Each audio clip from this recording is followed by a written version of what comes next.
Mayotte, actualité.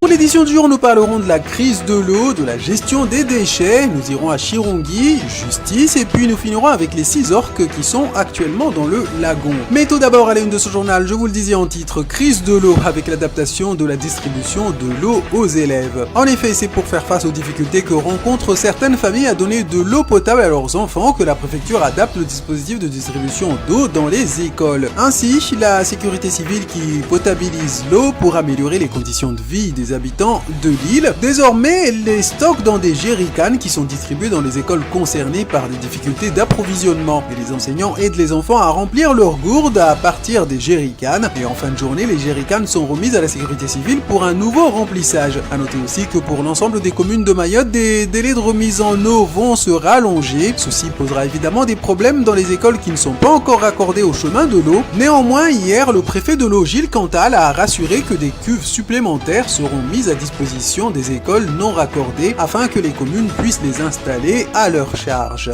Gestion des déchets avec le PRPGD dont la concertation du public est toujours en cours. PRPGD vous comprenez plan régional de prévention et de gestion des déchets. Donc celui de Mayotte est entré dans sa phase de concertation avec le public et chacun des habitants est invité à donner son opinion sur les propositions du dit plan. Et pour rappel, si ce sont les communes qui ont la charge de la collecte des déchets et de leur traitement ainsi que de la propreté urbaine, c'est en revanche au conseil régional, donc le conseil départemental pour Mayotte, de programmer la gestion des déchets et d'en piloter le plan. Ainsi, le plan régional de prévention et de gestion des déchets est un document qui fixe la politique d'élimination des déchets. Pour Mayotte, les déchets finissent dans un ISDND, c'est-à-dire une décharge, mais aux normes. Or, ce type d'élimination est proscrit par l'Union européenne, mais aussi par notre pays qui souhaite la valorisation énergétique des déchets, notamment par l'économie circulaire. Donc Mayotte paye une lourde taxe générale sur les activités polluantes à cause de cette décharge, d'où le nouveau plan de prévention et de gestion des déchets. Chacun d'entre nous peut donner son avis sur ce dit plan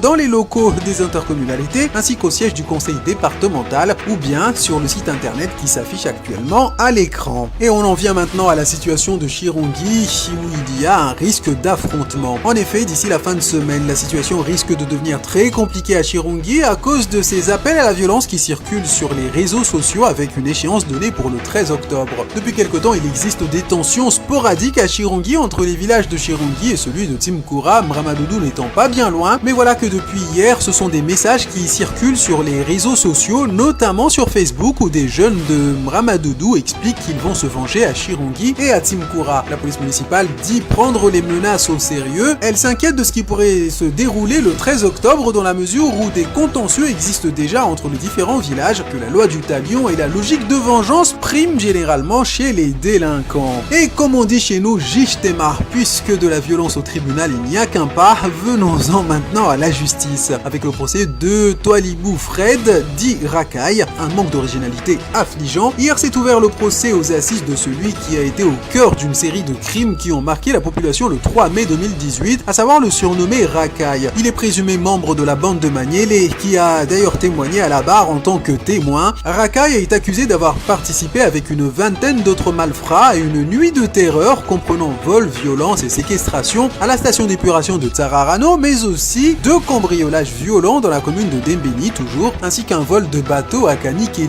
C'est l'arrestation de monsieur Aswami, un des complices de Racaille, qui a accéléré l'enquête. Le verdict très attendu par les victimes qui ont subi des violences physiques et psychologiques inouïes sera rendu prochainement. Je vous propose de clôturer cette édition avec ce groupe d'orques qui se donne un spectacle dans notre lagon. En effet, lundi 9 octobre 2023, un groupe de 6 orques a été aperçu au large de la passe en S de Bindélé dans le sud de Mayotte, un événement tout aussi rare par sa beauté que par sa fréquence et qui à coup sûr reste en mémoire de tous ceux qui ont la chance d'y assister. Pour rappel, l'orque est un mammifère marin reconnaissable à son dos noir, son ventre blanc et surtout à son grand aileron dorsal visible lorsqu'il monte en surface. En haut de la chaîne alimentaire, il peut mesurer jusqu'à 8 mètres de long et peser jusqu'à 7 tonnes pour les mâles, des mâles qui peuvent vivre jusqu'à 40 ans en moyenne et 80 pour les femelles. Et l'occasion de vous rappeler que pour observer ces mammifères, il y a quelques précautions à prendre. Il est notamment interdit de les approcher à moins de 100 mètres pour ne pas les déranger. Et afin de préserver leur tranquillité, seulement 2 navires sont autorisés dans une zone de 300 mètres à une vitesse de 5 nœuds. Mais la beauté ne s'arrête pas là, puisque de juillet à octobre, c'est la saison des baleines qui viennent donner naissance dans les eaux chaudes de notre lagon. L'occasion donc d'en profiter, mais...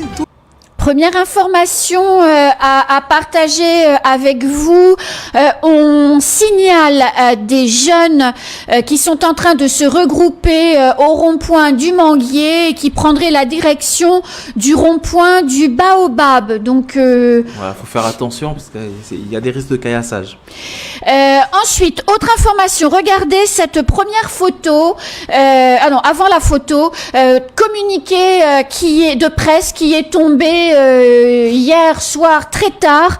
Les eaux du robinet de plusieurs communes du sud de Mayotte sont déclarées par l'ARS impropres à la consommation. Il s'agit de Bouéni, Chirongui, Samoudou, Bambo Ouest, Bambo Est, Mbouanatsam, Zoazia, Moanatrindri, Anyundrou, village, Majimeouni, Timkoura, Kanibé, Kanikeli, Ngouja et le village Chungi.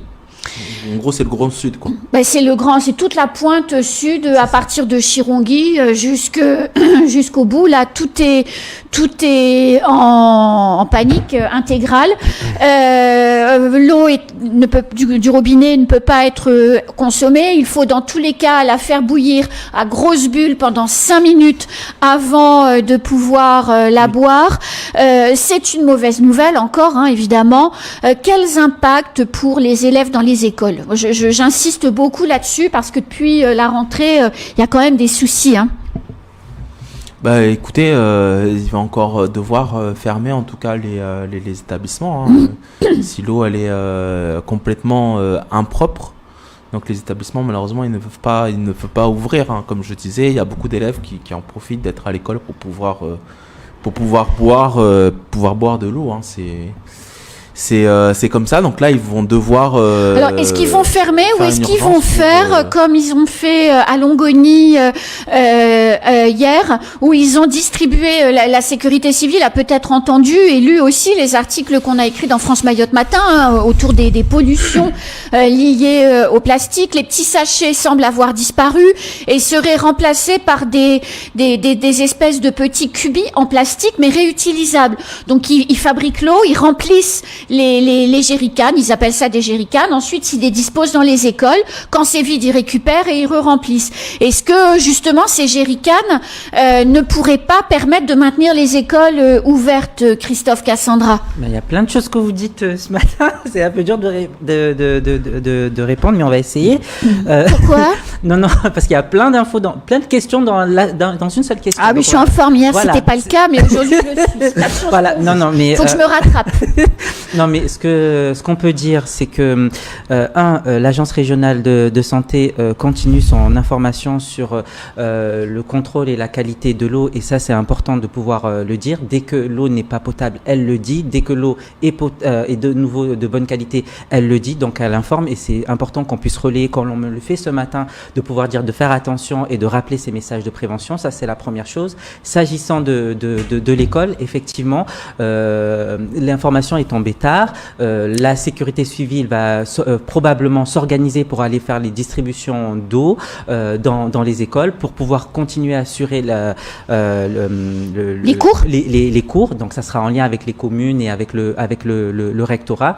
Et puis moi je salue effectivement cette initiative, cette action en tout cas de plus mettre dans les petits sachets plastiques et de pouvoir mettre dans les gourdes, parce que justement ça fait du bien à l'environnement. Donc on adapte, on évolue en fonction de la situation. Écoutez, j'essaie de répondre à toutes les questions. Oui, voilà. Vous êtes un modèle, Cassandra. Écoutez, je pense qu'ils ont pris en compte en tout cas le fait que les sachets c'était pas le top. Je pense que la vague de critiques qu'ils ont eu par rapport à ça, ils ont quand même réagi. C'est vrai que pour la nature, c'est mieux quand même qu'il y ait les quand même les jerrycans réutilisables surtout. Réutilisables. En plus, on est à Mayotte, on est dans un petit territoire, qu'on est très enclavé du point de vue de la gestion des déchets. On peut pas les faire sortir comme ça. Ils finissent très souvent.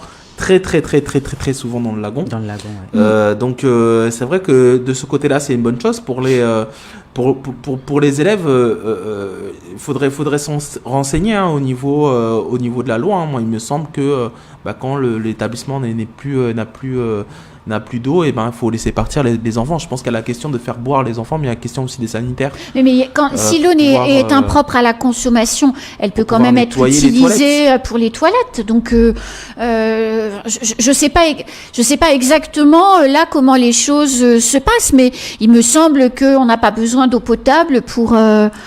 Parce que quand hier le préfet de l'eau était à Longoni et a présenté ces nouveaux jerrycans, et il faisait bien la différence entre eau sanitaire et eau potable. C'est bien. Alors, s'ils font la différence, c'est très bien. Donc après, c'est laissé au recteur et puis au proviseur de prendre assumer leurs responsabilités. Hein. C'est eux qui verront s'ils laissent leur établissement ouvert. Moi, j'espère en tout cas qu'ils mettront sur surveillance les points d'eau pour pas que les élèves aillent boire à ces points-là. Hein. Je pense qu'à l'heure actuelle, les directeurs des établissements, des écoles, les principaux, le recteur sont sur le qui-vive pour se poser les bonnes questions, en tout cas dans le secteur du Sud, à savoir si ils ouvrent ou s'ils ouvrent pas, s'ils ont suffisamment d'eau potable pour pouvoir donner aux enfants, et on le saura probablement dans la matinée. Et peut-être même dans le courant de la matinale, parce qu'effectivement, on reçoit des messages et à 6h30, je passerai à la pub et au journal, je passerai un coup de fil au recteur pour savoir si les établissements scolaires ouvrent ou n'ouvrent pas en définitive sur la zone sud. O-News Radio sur outremernews.fr.